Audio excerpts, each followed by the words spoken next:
All right, so today we're going to talk about equations with one, none, and infinitely many solutions.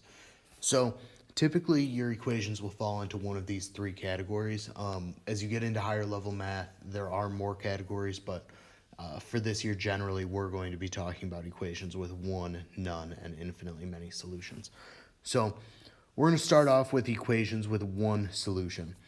So I'm sure you've seen equations like this before. So these are any of your just kind of standard equations. So equations with only one solution result in one variable equaling one number. So essentially your final answer would be x equals 3 or x equals 4 or y equals 2 or g equals 1/2. So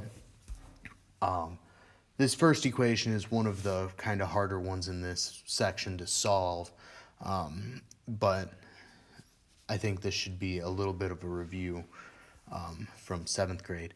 So for us to solve this equation, the first thing we would do is we would want to move all our variables to one side. So minus 4x on both sides. Cross that out because 4x minus 4x would be nothing. So we're left with 7 equals 2x plus 1. And then we want to get all our numbers on the other side. So we subtract 1 from both sides. So we're left with 6 equals 2x. Then we need to get that x all by itself, so we divide 2, and we do that to both sides to keep them balanced and happy, and we're left with x equals 3.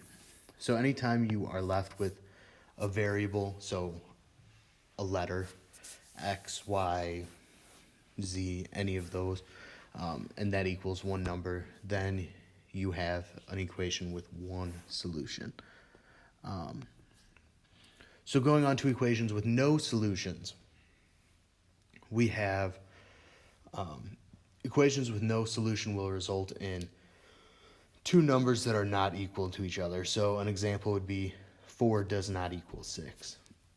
So what we're talking about in a situation like this, if we started to simplify this equation over here on the right side, 3x plus 4 equals 3x plus 6. If we got rid of the 3x, so if we subtracted 3x from both sides, which of course we would have to do it from both sides to keep the equation balanced and happy, we're left with 4 equals 6.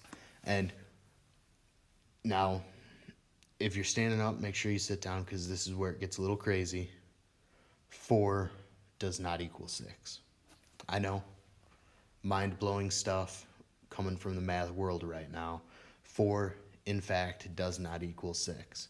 Wild, crazy, but I promise you it's true. So we would say 4 does not equal 6, and anytime we have two numbers that actually do not equal each other, then we know we have an equation with no solution. Continuing on, equations with infinitely many solutions.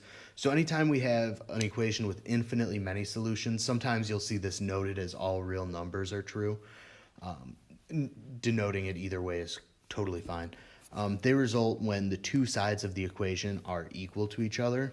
So in this case, I used the example of 4 equals 4. So you have two numbers that, once again, mind-blowing. 4 does in fact equal 4. They are the same. Or like if we had it 4x plus 8 equals 4x plus 8. So if you have two things that equal each other and they're the same, then you have infinitely many solutions. And what that really means is no matter what number you plug in, your answer is going to be true. So like over on this right-hand side, if we simplified this equation out, so if I distributed the 3 in here, I would get 6x plus 12 equals 6x plus 12. And those are always going to be equal. We're always going to get the same value. It doesn't matter what number we plug in for x. The answer is always going to be the same. So like if I plugged in 2 for this, I would get 6 times 2 plus 12 equals 6 times 2 plus 12. And if we evaluated that out, we would get 24 equals 24. So that one would work. If we plugged in 100, I don't know why that's like the biggest number that came to my mind right now. It's just one of those things, I guess. So if we plugged in 100, 6 times 100 plus 12, 6 times 100 plus 12, we would end up with 612 equals 612. So 100 works as a solution too. So any real number we can come up with, so that's our counting numbers, fractions, decimals, anything we plug in, except for imaginary numbers, is going to result in this equation being true. So we can say all real numbers or infinitely many solutions because there's so many things we could plug in. So now onto our final slide, just kind of as a quick review. So equations with one solution are always going to work out to x equals something. So when we simplify this first equation, we subtract 6 from both sides because we always do it to both sides to keep the equation balanced and happy. 3x equals 6, divide by 3, x equals 2. Before I go on, I should say we will review how to solve equations in a future lesson. So that starts in, oh, I'm sorry, that has already started in 1C. But that's essentially what this grid's mostly about, is solving equations. So 1C, 2A, 2B, 2C, 3A, 3B, they're all about solving these equations. So you're going to get plenty of practice with this. So if I'm moving a little bit quick, don't worry about it. You're going to have more time to practice and get those down. But anyway, so x equals 2, that would be our example answer. X equals 2. So one variable equals one number. Equations with no solution, when we break these down, we end up with 2 equals negative 2, which is not true. So we would say 2 does not equal negative 2.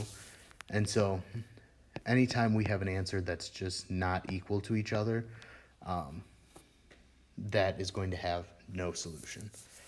And then infinitely many solutions, like we said before, would be if we had something like 3x plus 6 equals 3x plus 6. And if we wanted to go further, we could say 6 equals 6. So anytime we have something that's the same on both sides of the equal sign, that would be an example of something with infinitely many solutions, or an equation where all real numbers would work for our variable. So if you have just x equals a number, it's one solution. If it's two numbers that don't equal each other that are left, then we have an equation with no solution. And if we have both sides being exactly the same,